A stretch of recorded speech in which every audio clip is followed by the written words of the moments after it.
అయినా ట్రై చెయ్యి ఆచి చికెన్ మసాలా. ఆచి చికెన్ మసాలా. నెయ్యిపోయే రాసలీలలు వచ్చాయి.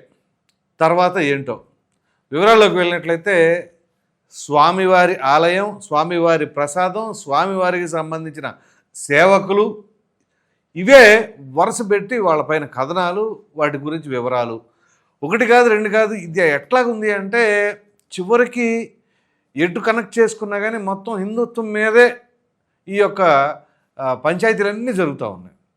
ఇక్కడ ప్రధానంగా ఏంటి అంటే ఎప్పుడో ఏడాది క్రితం మొదలైంది ఈ కల్తీ నెయ్యి వివాదం. ఇప్పటికీ కేసులని, ఛార్జ్షీట్లని, అవని ఇవని కంటిన్యూ అవుతూనే ఉన్నాయి. స్వామివారి ప్రసాదానికి సంబంధించి అది భక్తుల మనోభావాలకి సంబంధించిన అంశం. వీలైనంత త్వరగా దాన్ని తగ్గించేసేసి దాని గురించి చర్చలు ఆపేద్దామని అనుకుంటా ఉంటే ఎంత చేసినా దానికి కనెక్టివిటీగా ఏదో ఒకటి వస్తూ ఉన్నాయి. సో ఈ నెయ్యికి సంబంధించిన వ్యవహారంలో వైసీపీ కోలుకోలేని దెబ్బతిన్నది. మామూలుగా కాదు, అనేక రకాలైన రివర్స్ ప్రయత్నాలు చేస్తూనే ఉన్నారు. ఎంత చేసినా కానీ ప్రతిదీ బూమ్రాంగ్ అవుతుంది. చివరికి అది శాసన మండలిలో వీళ్ళు స్వామివారి పటాలు పట్టుకున్న దగ్గర నుంచి అన్నీ కూడా మొత్తం రివర్స్ కొడుతున్నాయి. ఈ రివర్స్ కొడుతున్న తరుణంలో మరి ఏం చేయాలనుకున్నారో ఏమో తెలియదు. కానీ ఇక్కడ తాజాగా ఒక వీడియో బయటకు వచ్చిందండి. ఇక్కడ 2 వర్షన్స్ ఉంటాయి. అది టీటీడీ చైర్మన్ అయినటువంటి బిఆర్ నాయుడు గారికి సంబంధించిన వీడియో. సో ముందుగా వైసీపీ వాళ్ళ వర్షన్ ఏంటో ఒకసారి చూద్దాం. సో ఎంతో పవిత్రమైన పదవిలో ఉండి ఇదిగో ఈ వయసులో ఇట్లాంటివి చేస్తున్నాడు అని చెప్పేసి వాళ్ళు ఎంత దారుణాతి దారుణం అని అంటే ఇదిగో ఈ రకంగా చేస్తారా ఏంటి. అదే మా జగన్మోహన్ రెడ్డి అయితే ఏంటది అప్పుడు సినీ నటుడు పృథ్వీ ఆయన పైన చిన్న ఆరోపణలు వచ్చిన దానికి ఇమ్మీడియట్గా పదవి నుంచి సస్పెండ్ చేసి తీసేసారు అసలు పదవి నుంచి అప్పటికప్పుడు ఇమ్మీడియట్గా. కానీ ఇక్కడ బిఆర్ నాయుడు ఏం చేయట్లేదు అసలు. అయినా అదిగో వీళ్ళ రహస్య భాగోతం ఇది, వీళ్ళ వ్యవహారం ఇది అని చెప్పేసి వైసీపీ వాళ్ళు చెప్తున్నారు. సో తర్వాత ఇంకో వర్షన్ చూద్దాం, ఆయన బిఆర్ నాయుడు గారి వర్షను. సో ఇందులో మనం ప్రధానంగా చర్చించుకోవాల్సిన అంశం ఏంటంటే అసలు వైసీపీ వాళ్ళ వర్షను, వైసీపీ వాళ్ళ వాయిస్ ప్రజలు నమ్మే అవకాశం ఉందా? ఎందుకు అంటున్నానంటే ఈ మాటని వీళ్ళు పదే పదే చెబుతున్నవన్నీ కూడా వాస్తవ దూరంగా ఉన్నాయి కదా. ఇది ఇక్కడ కాదు అక్కడ కాదు, కోడికత్తి ఘటన దగ్గర నుంచి తీసుకోండి. అక్కడి నుంచే కథలో మొదలైంది ఈ రాజకీయపరమైన వ్యూహ రచనలు చేసి ఆ ప్రశాంత్ కిషోర్ మరి పనికిమాలిన ఐడియాలు ఇటు వీళ్ళు దాన్ని పండించేలాగా నటించడం అన్నట్టుగా ఆ కోడికత్తి ఘటన నిజంగా ప్రమాదకరంగా మారింది. లేకపోతే అది దాన్ని రాజకీయంగా వీళ్ళు ఒప్పుకుంటున్నారు ఏంటి అని కనుక మాట్లాడుకోవాల్సి వస్తే మరి అది ఎన్ఐఏ కేసు అయినప్పుడు దానికి సాక్షిగా ఉన్నారు జగన్మోహన్ రెడ్డి. కనీసం సాక్షిగా రమ్మంటే కూడా ఎందుకు వెళ్ళలేదండి? విజయవాడ కోర్టులో ఉండగా ఎన్ఐఏలో ఉండగా విజయవాడ అక్కడికి వెళ్ళా, తర్వాత అది వైజాగ్ ట్రాన్స్ఫర్ అయింది. ఇక అక్కడ అంటే సరాసరి అంటే ఈయన వైజాగ్ వెళ్ళిపోతాను పరిపాలించడానికి, అక్కడ ఏదైనా అవకాశం ఉంటే అటు వెళ్దాం అనుకున్నారని అనుకోవాలా? ఎక్కడికి వెళ్ళి లేకపోతే అసలు మనం వెళ్ళేది లేదు పెట్టేది లేదు, ఎక్కడైతే ఏంటని అనుకోవాలా? సో దానివల్ల అక్కడ క్రెడిబిలిటీ ఎంత ఉందనేది ఒకటి అర్థమవుతుంది కదా. ఇక దాని తర్వాత నారాసుర రక్త చరిత్ర, వైఎస్ వివేకానంద రెడ్డి గారి హత్య కేసుకు సంబంధించి నారాసుర రక్త చరిత్రని కోడై కూసింది వీళ్ళపై మీడియా, వీళ్ళ పత్రికలో. మరి దానిపైన ఏం చెప్పాలి? దాని గురించి ఏమనుకోవాలి? ప్రజలకు తెలుసు అదేమైంది. ఎందుకంటే ఎక్కడికక్కడ దర్యాప్తు జరుగుతూ ఉన్నా కానీ దాన్ని ఎక్కడా కూడా ఆ దర్యాప్తు జరగనిస్తే బాగుండు. దాన్ని ఎక్కడికక్కడ అడ్డుకుంది వీళ్ళు. మరి అటువంటిప్పుడు దీనికే సమాధానం చెప్పాలి. సో నారాసుర రక్త చరిత్ర. ఇక దాని తర్వాత అంటే జగన్మోహన్ రెడ్డి గారి కనెక్టివిటీగా ఎన్నికలకు ముందు ఆ గులకరాళ్ళ సంగతి తెలుసు కదా. ఆ టేపులు వేసుకొని ఊరంతా తిరిగారు, ఊరంతా కాదు రాష్ట్రం అంతా తిరిగారు. సో అంత తిరిగినా ఇక అప్పటికి అట్లా అర్థమైపోయింది ప్రజలకి వీళ్ళ యొక్క వ్యవహార శైలి ఏంటి అనేది. ఇక వీళ్ళ అధికారంలో ఉండంగా మెయిన్గా కొంతమందికి సంబంధించిన అంశాలు తీసుకోవాలి. అది అప్పుడు ఎంపీగా ఉన్నటువంటి గోరంట్ల మాధవ్. ఆయన అయితే ఏకంగా వీడియో కాల్ పెట్టేసుకొని బ్రహ్మాండంగా చేస్తే దాన్ని మార్ఫింగ్ వీడియో అన్నారు.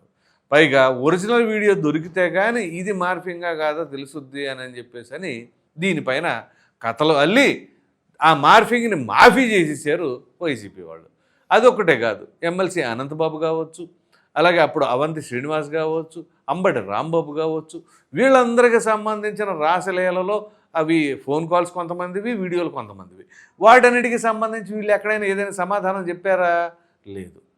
ఊరికనే కాదు మీడియాలో హైప్ చేసుకోవడం పనికొచ్చింది, కానీ వైసీపీ వాళ్ళు మాత్రం ఎక్కడ చెల్లించరా. సో ఇప్పుడు అదే తరహాలో ఈ వీడియోని కూడా ప్రజలు నమ్ముతారా?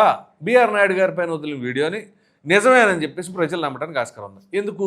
వీళ్ళు గతంలో ఉన్న ట్రాక్ రికార్డును బట్టి చూస్తే ఏ ఒక్కరోజు కూడా నిజం చెబితే ఏదో తల ఏదో విక్కులు అయిపోద్ది అని ఏదో శాపం ఉందంట.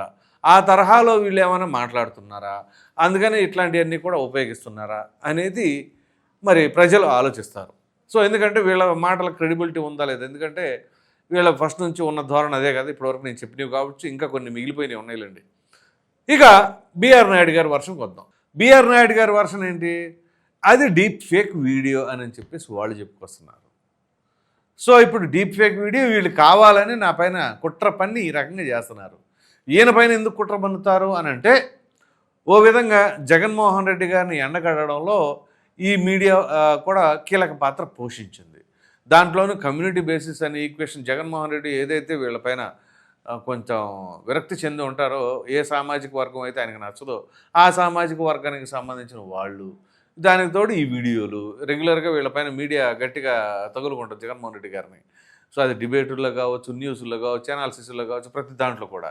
సో విధంగా చెప్పాలి అంటే మరి వాళ్ళు కూడా ఎప్పుడు అటాకింగ్ మోడ్లోనే ఉండాలి కాబట్టి దానికి తగినట్టుగా చంద్రబాబు నాయుడు గారు ఏం చేశారు, టీటీడీ చైర్మన్ పదవి ఆయనకి ఇచ్చారు. సో ఆయనకి ఇచ్చిన తర్వాత ఆయన ఏం చేస్తున్నారు, మొత్తం లోపల ఇంటర్నల్గా ఎక్కడెక్కడ ఏమేం చేశారు అనేవన్నీ కూడా తవ్వుతున్నారు. ఆ తవ్వుతున్నారు కాబట్టి ఆయన అటాకింగ్లో లేకుండా డిఫెన్స్లో పడేయాలి కాబట్టి, సో ఆయన ఎక్కడికక్కడ నిర్బంధించాలి అనే ఉద్దేశంతో వైసీపీ వాళ్ళు చేస్తున్నారని చెప్పేసి బీఆర్ నాయుడు గారు చెప్తున్నారు.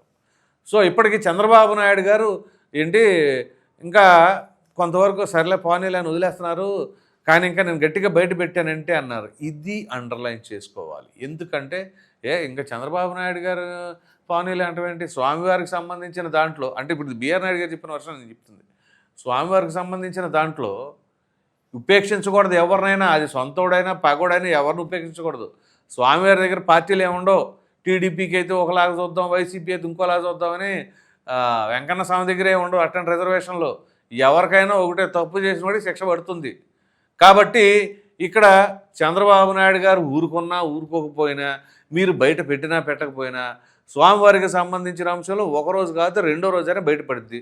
అప్పుడు బయట పెట్టని దానికి అసలు తెలిసి కూడా బయట పెట్టదు అనుకోండి, దానికి కూడా శిక్ష అనుభవాల్సి వస్తుంది ఖచ్చితంగా. అది బీఆర్ నాయుడు గారా చంద్రబాబు నాయుడు గారు ఎవరైనా సరే. ఇప్పుడు స్వామివారికి ఏదైనా సరే అవమానించేలాగో, లేకపోతే ఆ నిబంధనలు ఇట్లా ఈ నెయ్యిలాగా అతిక్రమించో ఏదైనా చేస్తే, అపచార పనులు చేసిన దాన్ని తెలిసిన తర్వాత వీళ్ళు బయట పెట్టకపోతే, అప్పుడు వీళ్ళతో పాటు వీళ్ళు కూడా శిక్ష అనుభవించాల్సి వస్తుంది. ఇక్కడ ఏ ఒక్కరికి కూడా ఎటువంటి రిజర్వేషన్స్ ఉండవు. మేము ఆ జిల్లాలో పుట్టాం కాబట్టి స్వామివారి కొలువు అక్కడ ఉంది కాబట్టి మమ్మల్ని వదిలేస్తారులే, లేకపోతే ఎందుకులే, ఇట్లాంటి ఎవ్వరికి ఏముండవు. కాబట్టి బీఆర్ నాయుడు గారు మీరు లోపల అంతర్గతంగా ఎన్నెన్ని వ్యవహారాలు జరిశారో ఏంటి అని మీ దగ్గర ఉంటే ఉన్నది బయట పెట్టండి. ముందు మీడియాలో మీ మీడియాలోనే వేయండి, ఆ తర్వాత మేము మిగతా వాళ్ళని చూసుకుంటాం. అసలు ఏం జరిగింది ప్రజలకు తెలియాలి కదా. సో ఇక్కడ ఏది ఉపేక్షించే పరిస్థితి ఉండదు.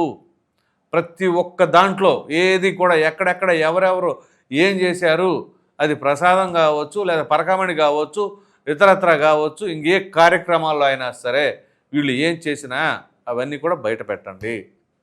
సో ముందుగా ఈ వీడియోకి సంబంధించిన అంశం, దానికి సమాధానం చెప్పండి. డీప్ ఫేక్ వీడియో అని ఒక మాట చెప్పేస్తే సరిపోదు. దానికి సంబంధించిన అవసరమైతే ఫారెన్సిక్ ల్యాబ్కి పంపించండి.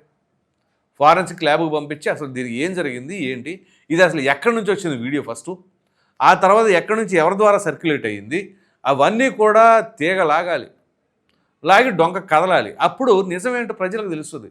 ఎందుకంటే ఎంతో బాధ్యతాయుతమైన పదవిలో ఉన్నారు మీరు. పైగా ఎన్నో భక్తి శ్రద్ధలతో భగవన్నామ స్మరణతో ఉండాలి, ఎంతో ఆధ్యాత్మికతో ఉండాల్సిన పోస్ట్ అది. అటువంటి పోస్ట్లో ఉన్న మిమ్మల్ని మరి ఆ వీడియో అసలు అందులో వాస్తవం ఉందా లేదా ఏంటి అని చెప్పి ఫారెన్సిక్ ల్యాబ్ చూపిస్తారా, లేకపోతే ఇంకా ఏదైనా చేస్తారా, ఏదైనా కానీ ప్రభుత్వం కూడా సీరియస్గా తీసుకోవాలి. ఎందుకంటే గత ప్రభుత్వ హయాంలో లాగా వాళ్ళు ఒరిజినల్ వీడియో దొరికితే ఇది తెలుసుద్ది అని కాదు. ఇక్కడ ఆ వీడియో అసలు ఫస్ట్ స్టార్టింగ్ పాయింట్ ఎక్కడి నుంచి వచ్చింది, ఆ తర్వాత ఎవరి నెట్వర్క్ ద్వారా దాన్ని బయటకు రిలీజ్ చేశారు, ఏ మీడియాలో, అప్పుడు దీనిపైన లీగల్గా యాక్షన్ తీసుకోండి. అప్పుడు ఏమవుతుంది అంటే ఖచ్చితంగా ప్రజలకు తెలుస్తుంది ఏంటి అసలు స్వామివారికి సంబంధించి. ఇప్పుడు ఇది ఒక్కటి బయటకు రిలీజ్ చేసి దీని మీద కనుక ఎంక్వైరీ చేసి బయటకు పెడితే నిజాలు, ఇది ఈ ఒక్క విషయంతో కాదు, అసలు నెయ్యికి సంబంధించిన అంశం కూడా బయటకు వచ్చినట్లే.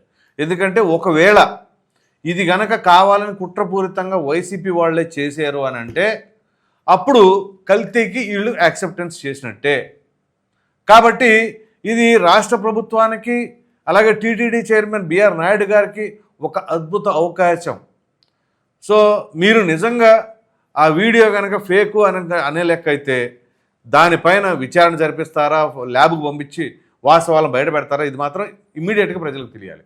దీన్ని మళ్ళీ ఎంక్వైరీ చేసాము, వచ్చే సంవత్సరం దాకా టైం ఉంటుంది, లేకపోతే ఏకసభ్య కమిటీ లేకపోతే త్రిసభ్య కమిటీ, ఇలాంటి కమిటీలు ఏం అవ్వద్దు. తక్షణమే తెలుసండి, వారం 10 రోజుల లోపల మేము ఇదిగో దీని ఫలితాలను తెలియజేస్తామని చెప్పేసి ప్రజల ముందు ప్రెస్ మీట్ పెట్టి చెప్పండి. అది తెలియాలి. ఇది తెలిస్తే కానీ అసలు కథ బయటికి రాదు. అప్పుడు దాని వెనకాల నెయ్యిలో కల్తీ జరిగిందా లేదని ఇదిగో ఇది బయట పెట్టేసేయండి. అప్పుడు ఆటోమేటిక్గా ప్రజలు డిసైడ్ అయిపోతారు స్వామివారికి సంబంధించిన దాంట్లో ఎవరేం చేస్తున్నారు అనేది. కాబట్టి దీనికి మాత్రం మీరు ఎక్కడా కూడా నిర్లక్ష్యం చేయకుండా ఇమీడియట్గా దీని వ్యవహారం తేల్చాలని చెప్పేసి అది కోరుకుందాం. ఈ వీడియో పైన మీ అభిప్రాయం ఏంటి అనేది కామెంట్లో ఖచ్చితంగా తెలియజేయండి. Thank you.